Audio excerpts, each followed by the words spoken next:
The man deliberately threw the ball far away, making the dog run to fetch it. But when the dog came back with the ball in its mouth, he took the chance to board the plane. The moment he stepped into the cabin, he urged the flight attendant to close the door quickly. Only then did the dog realize its owner never intended to take it along. Everyone thought it would leave in sorrow, but just as the flight attendant announced that the plane could take off, the dog suddenly dashed forward despite the danger, trying to block the plane with its body.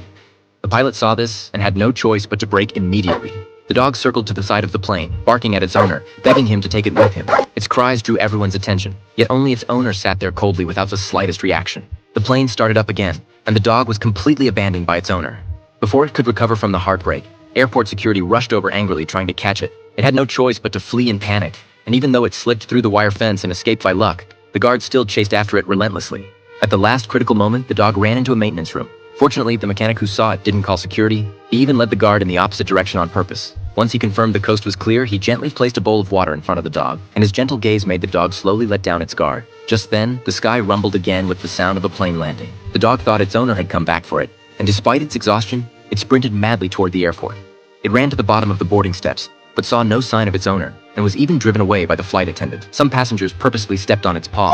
The sharp pain left it terrified and helpless. But even so, it stubbornly stayed at the airport, watching plane after plane land, believing that its owner would surely come back for it. Its persistence was full of trust in humans, but it also became a problem for the airport. As complaints increased, the staff had no choice but to call security. Facing the uniformed men surrounding it like they were hunting a wild animal, the dog finally showed fear, and its escape route was completely blocked.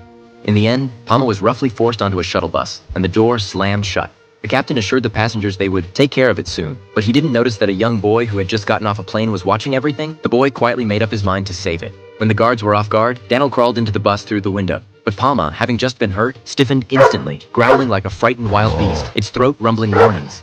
Yet it still never truly attacked him. When the door opened, Palma bolted out like a wild horse, disappearing into the crowd in an instant.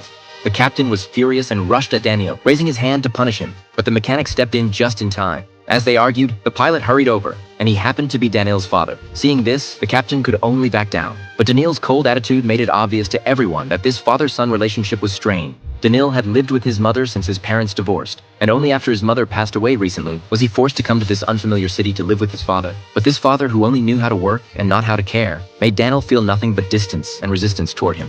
Late at night, while his father was asleep, Daniel quietly slipped out of the house and ran all the way back to the airport. He wanted to buy a ticket and leave the city, but the ticket agent refused because he was underage. Just as he was falling into despair, he actually crawled into the plane's landing gear compartment, thinking he could leave immediately. But Palma, who had been staying at the airport this whole time, suddenly appeared and barked at him wildly. Daniel tried his best to calm it down, but the barking drew the attention of the staff. Seeing them closing in, Daniel could only jump down and run away with Palma in a panic. He didn't